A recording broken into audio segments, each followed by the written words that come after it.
So, in conclusion, ladies and gentlemen, a new world is emerging. It is a new world order with significantly different and radically new challenges for the future.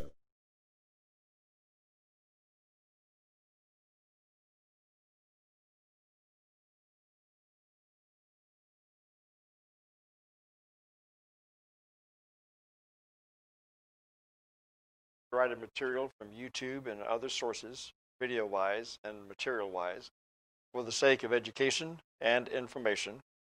And we post this disclaimer at the beginning of each program where we use this material.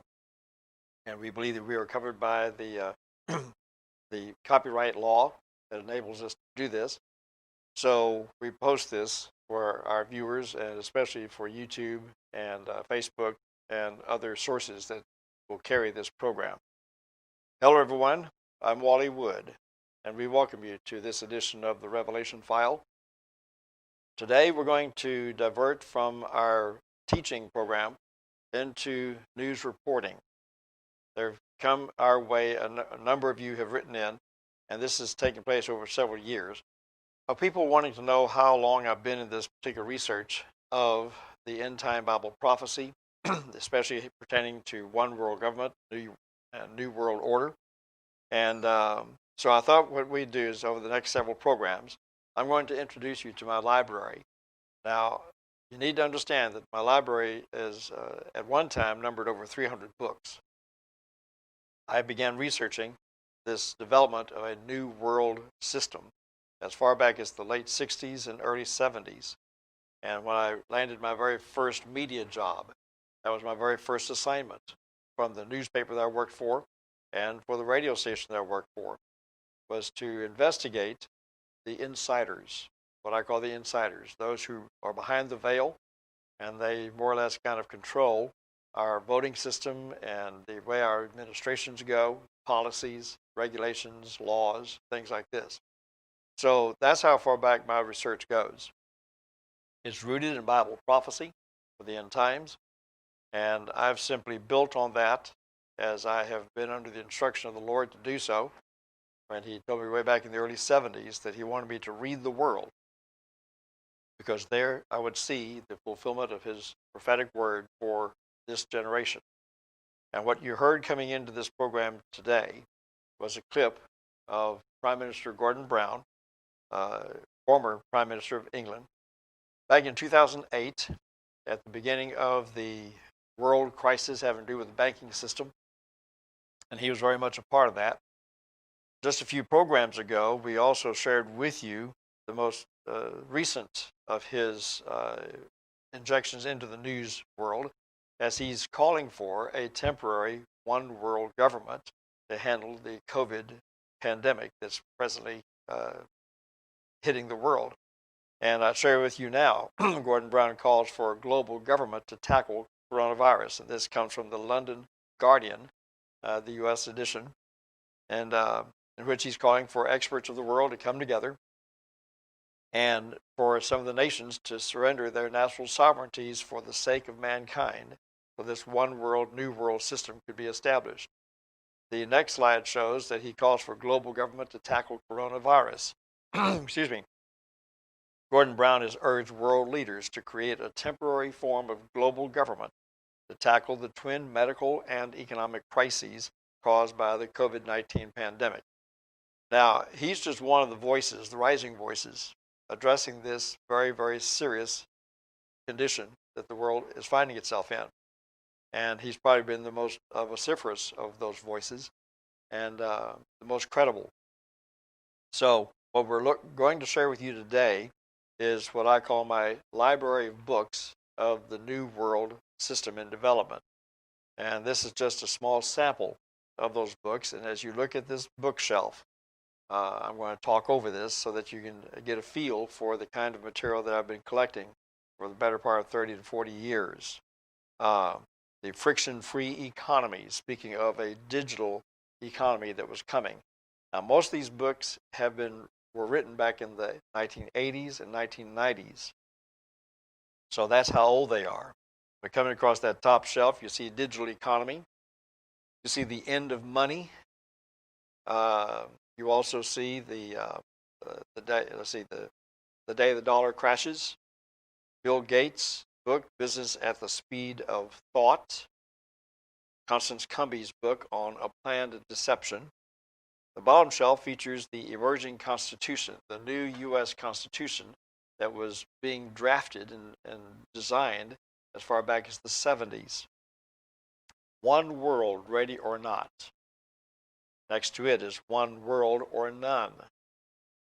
A couple down, one world, tragedy and hope, the end of the nation state, new rules for the new economy, the emerging order, the world is flat, global trends, the world ahead, global work.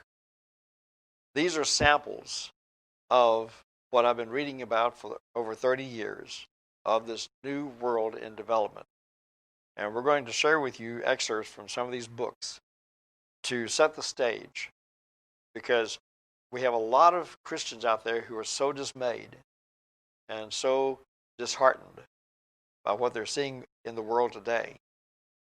The press is continually bombarding us with the phenomena of what in the world is going on, what's happening, where are we going, what does it all mean? And as you've heard me say before, the more you know, the less you fear. And this program is specifically geared to believers in the Lord Jesus Christ and the fact that he's coming back to earth. Well, if we have the sense that he's returning, it's to our advantage to know what the Bible says about the era of time that will herald his return. And it's not gloom and doom, but it's scary. If you don't know the Lord, if you're not anchored in the Lord, it's scary. And so what I'm going to do is I'm going to approach you as a newsman. That's been my career, and as a researcher, to hopefully lay a foundation of stability in your life so that you may know that everything's been planned. Everything is on schedule. And there's nothing that's going to happen that's beyond God's knowledge or his control of it. He does have a covenant plan with his people, those who know him and love him. To the rest of the world, it's going to be tribulation time. So as we go into this, I'm going to begin with the very first book that was put in my hands back in 1972 when I began working in the media. There's a book called Tragedy and Hope. The author of that book is Dr. Carroll Quigley of Georgetown University. He passed away in 1977, but he was a highly respected professor at the School of Foreign Service in Georgetown University. He was an instructor at Princeton and Harvard, a consultant to the U.S. Department of Defense, the House Committee on Astronautics and Space Exploration, and the U.S. Navy. The massive hardcover book is 1,348 pages long. It provides a detailed world history beginning with the Industrial Revolution and imperialism through the two world wars, a global depression, and the rise of communism. Tragedy and Hope is the definitive work on the world's power structure and an essential source material for understanding the history, goals, and actions of the New World Order. And this, just read to you, comes from Amazon.com. When you go to Amazon to order the book yourself, this is what you'll see. At the bottom of each slide that we're going to be showing you is the year of the copyright. In this case, it was copyrighted in 1966. That's when the first edition came out. The publisher was Macmillan Company in New York. It's got 1,348 pages, and I provide you the ISBN number. So at any point and you're going back to review this show, you can freeze frame and write that information down if you're interested in purchasing any of the copies of the books that I'm going to be showing you today. The next slide on this particular set is Dr. Quigley himself confessing that this book is almost inexcusably lengthy. For this, I must apologize with the excuse that I did not have time to make it shorter. When you're writing a 1,300-page book, I guess you don't have the time to make it shorter. The President Clinton, back when he received and accepted the Democratic nomination to run for president, gave his acceptance speech on the back porch of the governor's mansion at the time, and he made the comment that I heard that call of citizenship clarified by a professor I had named Carroll Quigley. So Dr. Quigley was Bill Clinton's mentor in college. And I remember to this day sitting at home watching the speech that Bill Clinton was giving. And there were two men that he considered to be his mentors. One was John F. Kennedy, and the other one was this one, Dr. Carroll Quigley. I nearly fell out of my chair because I'd already had a number of years of research into Quigley before Clinton's speech, his acceptance speech. So when he mentioned Dr. Carroll Quigley, it just blew me away.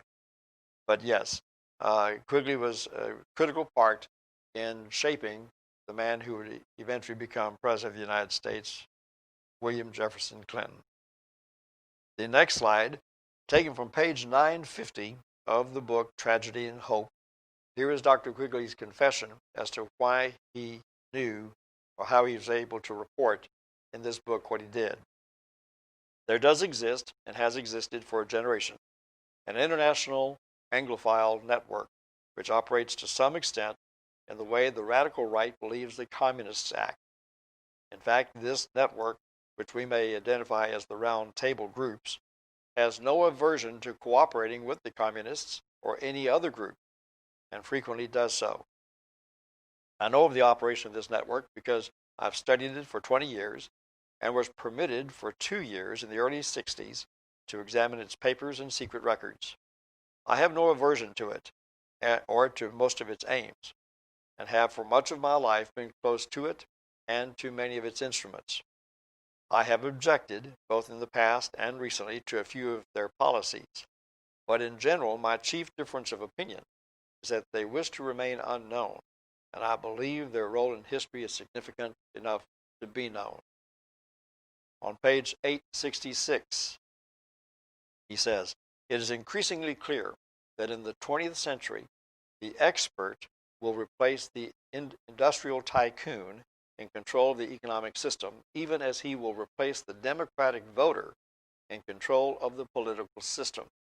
Now here Quigley begins to lay the groundwork of the controllers, the insiders, the manipulators, and how they've been able to, over the lifetime of a generation to 2 generations at most, seize control of the way that the United States of America operates. But not just the United States only, other nations as well. And so that's why he's emphasizing the point that the expert will replace even the democratic voter in control of the political system. He goes on to say, the individual's freedom and choice in this future will be controlled within very narrow alternatives by the fact that he will be numbered from birth and followed as a number through his educational training, his required military or other public service, his tax contributions, his health and medical requirements, and his final retirement and death benefits. End of quote. To the right of that paragraph, you see the September 20th, 1973 issue of Senior Scholastics magazine, which at the time was the equivalent of the weekly reader that we all had in elementary school. This was the junior and senior high version that went to high school students. And on the front cover of this particular issue, you see an artist rendering of young people with their Social Security numbers tattooed in their forehead. And I use this to emphasize the point that Quigley is making here, that in the future, we would all be followed as numbers right to the grave itself, from birth to the grave. And here we are in the computer era. That's exactly what we have become, are walking, living, breathing numbers. This is part of this new world system that Quigley addresses in this book, Tragedy and Hope. In fact, he explains the title in his book, that we are the only hope for the world. If the world expects to survive, we are the only hope, and our plan is the only hope. And it would be a tragedy for anyone to try and stop us. Hence, tragedy and hope. Some endorsements that I found interesting about this book. Tragedy and Hope, from Amazon itself. Tragedy and Hope, A History of the World in Our Time, by Carol Quigley, is the ultimate insider admission of a secret global elite that has impacted nearly every modern historical event. Learn how the Anglo-American banking elite were able to secretly establish and maintain their global power. And then this other endorsement comes from a history hobbyist from Texas, and his response, get this. Once this book was published in 1966, the publisher recalled all the printed copies and smashed the printing plates at the behest of the individuals this book reveals in unflinching honesty. Twice I was so dismayed, I set this book down for 2 separate months to ponder the often confusing and disturbing implications of this impeccable research. I recommend it to everyone. Read every word. And you won't find another book like this, as honest and straightforward and revealing as this book is. It blows away a lot of historical sacred cows of history. And it shows you the planners by name, by place of events, by their plans, and again, as Dr. Quigley said, by way of their journals, secret records. He was able to call out what their plan for a new world was going to be. And again, let me frame this by saying, this is what Bible prophecy predicted was going to come.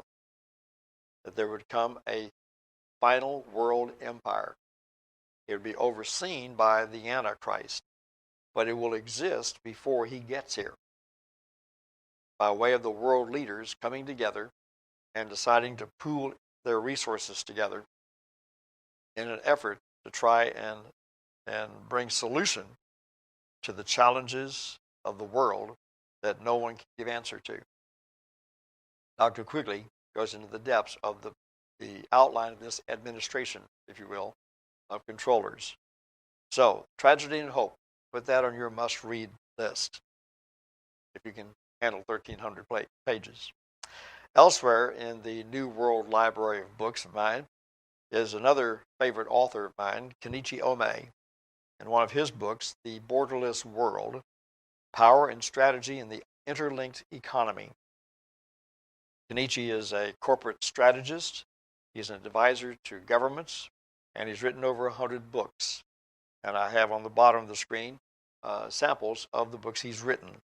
The Mind of the Strategist, Triad Power, The Invisible Continent, The Borderless World, The Next Global Stage, The Professional, New World Order, The Rise of the Region State, and The End of the Nation State. Now, if these terms are new to you, the nation state is where we are today, where you have nations, sovereign nations, that make their own laws and are independent from any other nation around them. That's the nation state era environment. What's happening now, many of these type professionals are coming out and saying, no, we need to do away with the nation state and have a global government in place of the nation state concept. Because it's through the nation states that nations go to war. Now, this is their concept, not mine. But this is what the growing cadre of professionals and experts in the field are saying, that now we need a one-world system. Kenichi goes on to say in his book, The Borderless World, globally, nations and citizens are more interlinked than ever before, giving greater opportunity to more citizens worldwide. While everyone living on this earth is, to one degree or another, already living in an interlinked economy, at the same time, we all continue moving further toward the reality of a world without borders. Perhaps even more mind-boggling is the fact that unless they understand the fundamental forces at work in the borderless world, Even nations themselves cannot dodge the threat of obsolescence. End of quote. Now let me again bring to your attention, Kenichi Ome is not some unknown author. He is an advisor to industry. He is a counselor to governments. So his task is to train, teach, guide, direct governmental mindsets on how to move forward into a very complex world. And so that's his job. And he gets in among the power brokers at the highest level. He counsels them. He advises them on how to handle certain crises in their population, their nations. And he's numbered among those who have a one world global mindset. A program or so ago, I also mentioned to you that when I was in the space program, I encountered astronauts, scientists, engineers who, like this, when they tell you that in outer space you do not see nations, you don't see regions, you don't see counties, you don't see governments, you see continents. You don't see people groups. You see the continents, a borderless world. And so this is along the same line that Kenichi Ome is addressing here. In his other book, The Next Global Stage, Challenges and Opportunities in Our Borderless World, Kenichi writes, over the last 2 decades, the world has changed substantially. The economic, political, social, corporate, and personal rules that now apply bear scant relation to those applicable 2 decades ago. Different times require a new script. He goes on to say globalization is a fact. You can't stop it. It's already happened. It's here to stay. And we are all moving into a new global stage. The world is an increasingly borderless place. National borders are far less constrictive than they once were, thanks to technology. End of quote. The mindset. We are a global community. We must behave as a global community. Even with this current pandemic, the new mantra is we're all in this together. So this is where it's taking us. And I've got more to share with you. Jeremy Rifkin. He's a famous American visionary. He's authored 21 books. He too is an advisor to governments and to leaders around the world. He wrote a book in 1980 entitled Entropy. Now, the dictionary definition of entropy is the second law of thermodynamics. It's defined as being chaos, disorganization, randomness, a process of degradation or running down, or a trend toward disorder and disruption. Here's what Jeremy writes in the book Entropy, quoting, entropy tells us that the world is winding down. It is an idea that is already changing the values and goals of philosophers, politicians, scientists, businessmen, and economists. The entropy law is about to become an integral part of our worldview. Entropy explains why progress, science, and technology have not resulted in greater peace and order, but in fact in their very opposites: crisis, chaos, pollution, and decay. Entropy strikes a resounding chord for everyone who wonders why nothing seems to work anymore, and why solving one crisis usually leads to another, even larger crisis. End of quote. Mindset.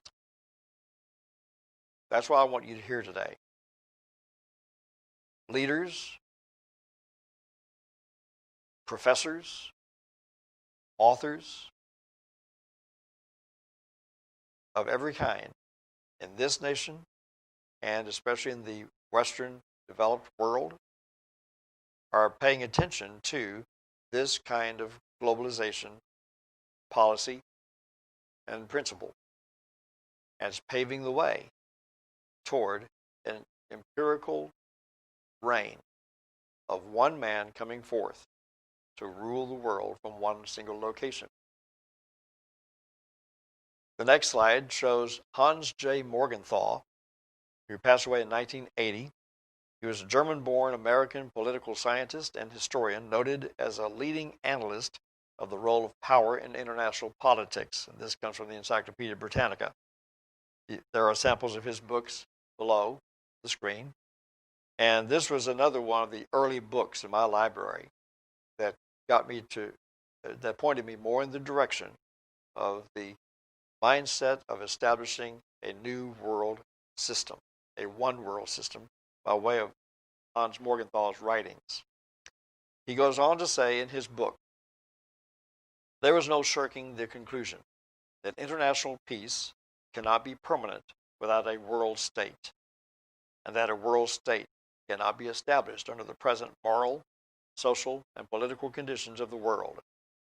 There's also no shirking the further conclusion that in no period of modern history was civilization more in need of a permanent peace, and hence a world state. So again, he's establishing the groundwork of let's move toward a one world governmental system where all countries, all nations share in the same citizenry, same economics, same politics. And let's get away from the dangers, the risks, the threats of the nation-state environment. There's no shirking the further conclusion that in no period of modern history was civilization more in need of permanent peace, and hence a world state. End of quote. Peter Singer is world's most influential living philosopher, according to some sources and journalists. He's Princeton University professor of bioethics. He's a University of Melbourne laureate professor. He wrote the book One World, The Ethics of Globalization, in which he says, and I quote, "Is the division of the world's people into sovereign nations a dominant and unalterable fact of life? The growth of the global economy itself marks a decline in the power of the nation state." End of quote. We'll end it right there. We're running out of time. But come back and join us for part 2 of our look at our New World Books library. I'm Wally Wood. You have been watching the Revelation File Report with Wally Wood, a Wally Wood Ministries production from Houston, Texas. You are able to support the ministry by donating at wallywoodministries.com and by mail at Wally Wood Ministries, P.O. Box 42005, Houston, Texas 77242. Wally is available to present full 2-hour forums in your city called the Revelation File News Forum. For more details, contact Andy Valadez at 713-560-3348 or by email at andy@andyvaladez.com. The Revelation File News Report is a weekly update of global trends in the news as it aligns with end-time Bible prophecy. Tune in again next time and be sure to like and share this channel.